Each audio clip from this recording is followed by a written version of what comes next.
Hello my dear students, welcome back to the lecture. तो हम यहाँ पे ना कुछ कैलकुलेशन देखेंगे कि सीमेंट सैंड एग्रीगेट का क्वांटिटी कैसे निकालते हैं।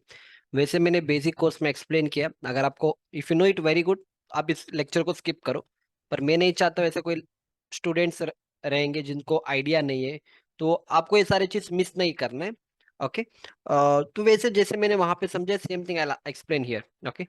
मान लो मेरे पास एक वॉल है जिसका हाइट, क्योंकि इंटरव्यू में ना आपसे क्वांटिटी एस्टिमेशन क्वेश्चन पूछा जाएगा। इफ नॉट एटलीस्ट दो तीन क्वेश्चन तो वैसे ही पूछेंगे कि प्लास्टरिंग का क्वांटिटी कैसे निकालते हैं, ब्रिकर का क्वांटिटी कैसे निकालेंगे, फुटिंग का, शटरिंग, कंक्रीट, सारी चीज आपसे पूछा जाएगा। बीबीएस भी पूछा जाएगा, क्योंकि that is what it is expected from you as a site engineer at a fresher level. ठीक है। ओके। मान के चलो मेरे पास एक वॉल है जिसका हाइट है ना 3 मीटर का है, या मेरा 3 मीटर का हाइट है। ओके। और इसका लेंथ भी मेरा बस 3 मीटर का है। और जो मैं मोर्टार का थिकनेस यूज कर रहा हूँ 12 mm का है। तो मेरे को बताओ कितना प्लास्टरिंग का क्वांटिटी जाएगा, मतलब कितना सीमेंट मोर्टार चाहिए। तो फर्स्ट हम वॉल्यूम फाइंड करेंगे, क्योंकि जब मेरे को लेंथ, ब्रेड्थ और थिकनेस मिलेगा, वॉल्यूम तो निकाल ही देंगे। क्या करेंगे, 3 मीटर इंटू 3 मीटर इंटू 12 करेंगे? नहीं, 12 नहीं करेंगे। क्यों? क्योंकि 12 आपका में, इसको मीटर में कन्वर्ट करो तो it comes out to be 0.012। Multiply करो इसको, आंसर मिलेगा 0.108। आंसर क्या है? Cubic metre. ठीक है। पर ये क्या है? ये वेट वॉल्यूम है। मतलब मैंने किसका निकाला? मोर्टार का क्वांटिटी निकाला है। ठीक है।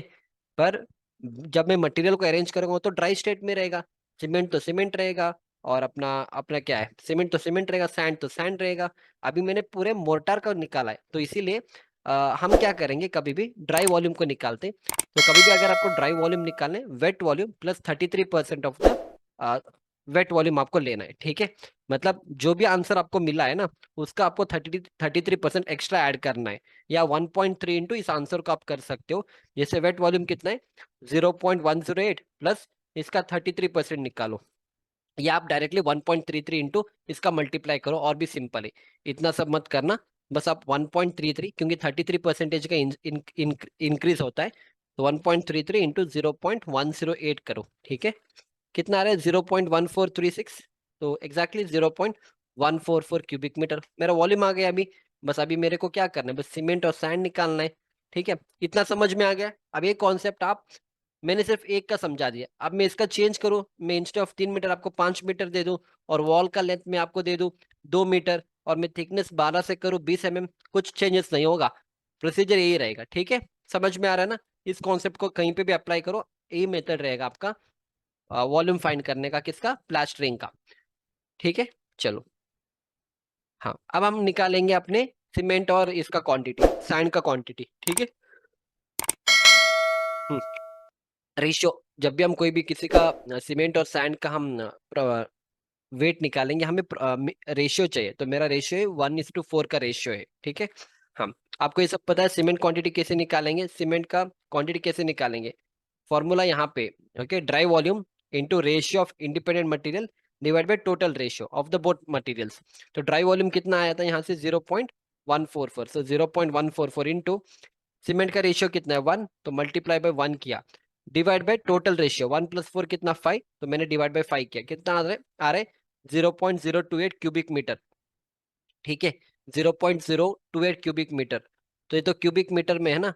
इसको हमें क्या करना है? नंबर ऑफ बैग्स में फाइंड करना है। तो आपके पास दो ऑप्शन है, या तुम इस आंसर को मल्टीप्लाई बाय 29 करेंगे, 0.028 इंटू 29 करो, तो आपको चलो मैं आपको समझा दूंगा। देखो, ये आंसर जो मिला है 0.028, ये मेरा क्यूबिक मीटर में है। ठीक है। जब हमें नंबर ऑफ बैग्स को फाइंड करना है, या तुम क्या करो, इसको डायरेक्टली मल्टीप्लाई बाय 29 करो। ठीक है। अगर ऐसा नहीं करना है तो आप क्या करना, जो फॉर्मूला आपका है, एक सीमेंट बैग 50 kg का होता है, तो unit weight of cement is 1440। तो 50, तो 1440 डिवाइड बाई 50 करना है, आपको 29 ही आंसर मिलेगा। आज इसलिए मैंने डायरेक्टली यहाँ पे 29 लिखा है। ठीक है। तो आप क्या करना, 0.028 इंटू 29 करो, तो आंसर मिलेगा आपको, हाँ, 0.182। ठीक है। तो 0.182 बैग्स मतलब 0.8 बैग्स। तो 0.8 बैग्स का मतलब क्या है? एक बैग तो वैसे भी लाना है, तो इसलिए मैंने यहाँ पे 1 बैग लिखा है। इतना समझ में आ रहा है? तो एक बार इसको कर लूंगा, 1440 डिवाइड, समझ में आ रहा है ना?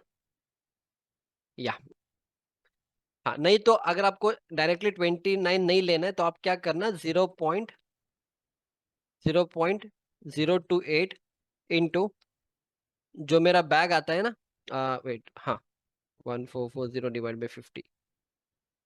हाँ, तो हम क्या करेंगे, मेरा जो यूनिट वेट ऑफ सीमेंट है वो 1440 है, ठीक है। और जो अपना एक बैग है सीमेंट को 50 kg का होगा, तो इससे मेरा क्या वॉल्यूम निकल के आएगा। आप इसका भी कैलकुलेशन करो, तब भी आपको आंसर मिलेगा 0.812, ठीक है। आप ऐसे भी कर सकते हो। और ये जो 1440 डिवाइड बाई 50 करो, ये आपको 28.8 आएगा, इसलिए मैंने यहाँ पे डायरेक्टली 29 लिया है। आप इस आंसर को डायरेक्टली 29 करो, या आप मल्टीप्लाई बाय 1440 डिवाइड बाई 50 करो, तब भी सेम आएगा। अगर इसको भी नहीं करना, एक और मेथड है, 0.028 इंटू 0.03।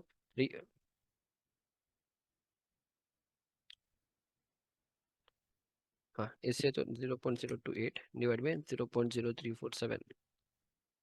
एक और मेथड है, एक और मेथड क्या है, देखो। अगर आपको याद है, एक जो सीमेंट बैग होगा 50 kg का होगा, पर मैंने कहा था आपको वॉल्यूम में कैसे कन्वर्ट करेंगे। एग्जैक्टली 50 डिवाइड बाई 1440 करेंगे तो 0.0347। एक सीमेंट बैग का जो 50 kg जो बैग है ना, उसका वॉल्यूम कितना है, 0.0347। अब बस आपको ये टोटल वॉल्यूम मिला है, वो टोटल वॉल्यूम कितना है 0.028 divide by volume of one bag करूं 0.0347, तो आपको नंबर ऑफ बैग्स आएगा, वो भी आएगा। आप देखो इधर से, 0.028 डिवाइड बाई 0.0347। हाँ, 0.80 आ रहा है मेरे को आंसर, 0.80 बैग्स, ठीक है। कितना है 0.80, मतलब वन बैग विल ऑर्डर। आपको जैसे चाहिए आप इसका कैलकुलेशन कर सकते हो। अब थोड़े लोग क्या करेंगे, डायरेक्टली 29 करेंगे, थोड़े लोग मल्टीप्लाई बाय 1440 बाई 50 करेंगे, थोड़े लोग जो आंसर है उसको डायरेक्टली डिवाइड बाय 0.347 करेंगे। क्यों करेंगे, क्योंकि अलग अलग मेथड है। पर आपको मैंने कॉन्सेप्ट ही समझा दिया, तो अगर आपको ये कॉन्सेप्ट याद है ना, आप किसी भी मेथड अप्लाई करो, तीनों का आंसर सेम आ रहा है, ठीक है। तो कंफ्यूज मत होना, अगर कोई बंदा 29 से कर रहा है, या कोई बंदा 1440 बाई 50 से कर रहा है, या कोई बंदा इसको डिवाइड बाई 0.0347 का कर रहा हूँ, तो सबका मैंने मतलब समझा दिया, ठीक है। फिर से समझा दूंगा। 0.0347 मतलब क्या हो गया, आप एक बैग से डिवाइड कर रहे हो, वॉल्यूम से डिवाइड कर रहे हो इस बार। इंटू 29 क्यों किया, क्योंकि एक क्यूबिक मीटर में 29 बैग लगता है। तो मेरा पास कितना है, मेरा पास 0.028 है, तो 0.028 इंटू 29 किया मैंने। और इसका आंसर क्या है, इसका आंसर क्या है, 1440 is unit weight, not this one. हाँ, 1440 is unit weight of my bag divide by one bag कर रहा हूँ, तो तब भी मेरा आंसर इतना ही आएगा, ठीक है। चलो, अब डायरेक्टली मैंने लिखा one bag of cement is 50 kg, तो one bag of cement is 0.347 cubic metre. कैसे भी करो एक ही आंसर आएगा, समझ में आ रहा है। नंबर ऑफ बैग आ गए, अब इसका कॉस्टिंग निकालोगे, वेरी सिंपल। एक बैग का मार्केट प्राइस कितना है, 400 रुपए। तो एक बैग के लिए एक बैग ही मंगवाना है आपको, तो 400 रुपीज लग जाएगा इधर, ठीक है। चलो, अब नेक्स्ट चलेंगे किसको फाइंड करने के लिए, सैंड को फाइंड कर। सैंड क्वांटिटी कैसे फाइंड करेंगे, सेम जहां पे आपने सीमेंट का लिया था वहां पे हम सैंड को मल्टीप्लाई करेंगे। वॉल्यूम कितना है 0.144, वो तो सेम ही रहेगा।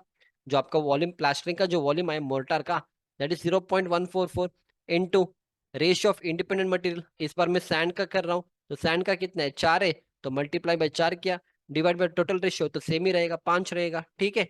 आंसर कितना आ रहा है 0.115 क्यूबिक मीटर। हाँ, 0.115 क्यूबिक मीटर। अब ना सैंड है एक्चुअली आपको क्यूबिक फीट में करना है, यहाँ पे ब्रास में किया है, कोई बात नहीं, मैं आपको क्यूबिक मीटर, मैं आपको क्यूबिक फीट और इसका भी समझा दूंगा। एक्चुअली एक cubic metre is equal to 0.353 brass, ये याद रखना। याद नहीं रखोगे तब भी कोई प्रॉब्लम नहीं, पर लिख के रखना, जब आपको साइड पे कभी काम आएगा। और एक ब्रास मतलब 4528 kg, एक क्यूबिक मीटर मतलब 0.353 ब्रास है, और वन ब्रास मतलब 4528। अब ब्रास क्या है, अगर आपने वो लॉरी देखा है, जो ट्रक पे जिसमें सैंड या एग्रीगेट आता है, वो एक्चुअली हम उसको बुलाते हैं 3 ब्रास का ट्रक, ओके। उसमें 3 ब्रास आ सकता है। 3 ब्रास मतलब कितना हो गए, अगर एक ब्रास आपका 4528 kg है, तो 3 ब्रास मतलब कितना होगा, लगभग 12,000 kg का सैंड या कोर्स एग्रेट आएगा उसमें, ठीक है। यूजुअली आपको इसको क्यूबिक फीट में लिखना था, पर हमने ब्रास में लिखा है, हो जाएगा। बस आपको क्या करना है, 0.115 हम करेंगे, 0.115। इसको अगर मैं मुझे ब्रास में कन्वर्ट करना है, क्यूबिक मीटर से ब्रास का कन्वर्शन 0.353 से मल्टीप्लाई करना है। 0.115 minus, sorry, multiply by 0.353, 0.040 answer आ रहा है, सही है। और एक ब्रास मतलब 4528 kg, मेरे पास 0.04 ब्रास है, इसको मल्टीप्लाई करेंगे 4528 से, तो आंसर आ रहा है 183, एग्जैक्ट 183 kg आ गए, ठीक है। इसका मुझे क्यूबिक फीट में बताओ। क्यूबिक मीटर हो गया, क्यूबिक फीट में बताओ कैसे करेंगे क्यूबिक फीट में। तो 0.115 मल्टीप्लाई बाय एग्जैक्टली 35.31, इसलिए मैंने आपको कन्वर्शन समझाया था कि क्यूबिक मीटर से अगर क्यूबिक फीट आपको कन्वर्शन करना है, 1 cubic metre is equal to 35.31 या 32 आप लिखो, कोई प्रॉब्लम नहीं है। 35.31 क्यूबिक फीट मल्टीप्लाई करो 0.115 इंटू 35.31, 4.06 क्यूबिक फीट हो गया। तो आप अभी सही इंजीनियर हो, आपको अभी सारे कन्वर्शन पता है, because when you go for the interview और जब आप साइट पे काम करोगे ना, आप आपको इस लेवल का नॉलेज होना चाहिए, तुरंत आपको कैलकुलेशन करना है ना। आपने अभी कितना करके दिखाया मेरे को, क्यूबिक मीटर का करके दिखाया, क्यूबिक फीट का हो गया, आपका ब्रास का कन्वर्शन भी आता है, आपका केजी का कन्वर्शन भी आएगा। अगर आप नॉन टेक्निकल बंदे से बात करोगे ना तो हमें केजी में समझ में आता है। अगर आप कोई मैकेनिकल इंजीनियर से बात करो, बोलोगे तुम 0.115 क्यूबिक मीटर चाहिए या 4 क्यूबिक फीट, उसको पता नहीं चलेगा, क्योंकि उसने कभी मैकेनिकल वाले वैसे भी देखते क्यूबिक फीट आता है। मान लो आप इलेक्ट्रिकल इंजीनियर के पास बात करते तो उसको केजी में समझाओ, यार इसको तो 1000 केजी लगता, हाँ 1000 में वी कैन इमेजिन कितना भारी होगा। अगर आप सिविल इंजीनियर से बात करोगे, आपको केजी में नहीं बताना, उसको क्यूबिक फीट में बताना है। जैसे आप केजी में बताओगे वो सोचेगा ये कोई लोकल में बता रहे हैं, नहीं, आपको टेक्निकल बात करना है। अगर आप कॉन्ट्रैक्टर से बात कर रहे हो तो कॉन्ट्रैक्टर को तुम चाहे क्यूबिक फीट में बताओ या ब्रास में बताओ, क्योंकि लोकल कॉन्ट्रैक्टर्स को हम यूजुअली क्यूबिक मीटर हम यूज नहीं करते, हम क्यूबिक फीट या ब्रास में बात करो, कोई प्रॉब्लम नहीं है, ठीक है। समझ में आ रहा है, चलो। या I think most of the things मैंने यहाँ पे कवर किया है। इन नेक्स्ट लेक्चर में आपको दूसरा और चीज एक्सप्लेन करूंगा, सेम है, इसका थोड़ा कंटिन्यूशन हम करेंगे। इसको प्रैक्टिस कर लो, if you know it's well and good, if you don't know practise it, but definitely you are going to learn. Will see you back in the next lecture. Thank you.